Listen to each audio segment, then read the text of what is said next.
Le maître voleur a volontairement retiré son casque devant les caméras de sécurité et a remis personnellement son plan au directeur du musée. Sa cible était la perle noire, d'une valeur de 2 milliards de dollars. Il savait que le directeur, pris de panique, changerait lui-même les codes de sécurité. Cela lui a permis d'observer discrètement et de mémoriser le nouveau code depuis l'extérieur du musée. Il regarda le directeur, trop confiant, activer tous les systèmes de sécurité et ordonner à une équipe spéciale de garder la perle jour et nuit. En même temps, le voleur divulgua son plan aux médias, attirant d'immenses foules venues de tout Paris pour assister à l'événement. Lorsque le compte à rebours arriva à zéro, rien ne se produisit. Le directeur poussa un soupir de soulagement, mais soudain, l'alarme retentit. Pensant qu'il y avait un complice à l'intérieur, la police intervint immédiatement et contrôla tous les membres de l'équipe de sécurité. Elle ne trouva rien de suspect. Entre-temps, le voleur avait déjà utilisé le nouveau code de sécurité et s'était échappé. Sentant que quelque chose n'allait pas, le directeur ordonna de bloquer toutes les sorties. Le voleur se changea en vêtements ordinaires pour se fondre dans la foule, mais il fut finalement capturé par l'équipe de sécurité à la sortie.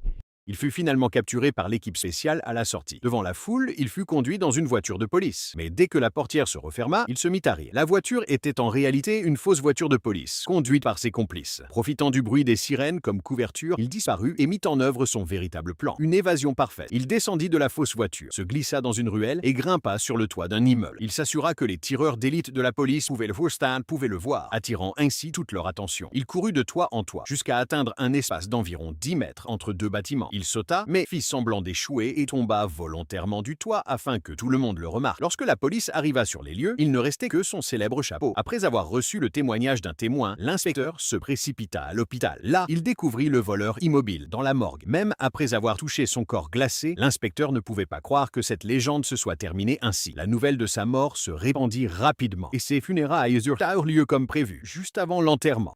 Lors de l'enterrement, l'inspecteur interrompit la cérémonie et exigea que le cercueil soit ouvert. Malgré les protestations indignées de la famille en deuil, le couvercle fut lentement soulevé. En voyant le corps sans vivre, sans joue, l'inspecteur se sentit honteux et partit humilié. Alors que les dernières fleurs étaient déposées sur la tombe, le voleur ouvrit soudain les yeux. Il utilisa des outils cachés pour ouvrir un panneau secret au fond du cercueil, puis se glissa dans un tunnel préparé à l'avance, réalisant ainsi son évasion finale. En réalité, il avait soigneusement planifié toute cette opération 2 semaines plus tôt.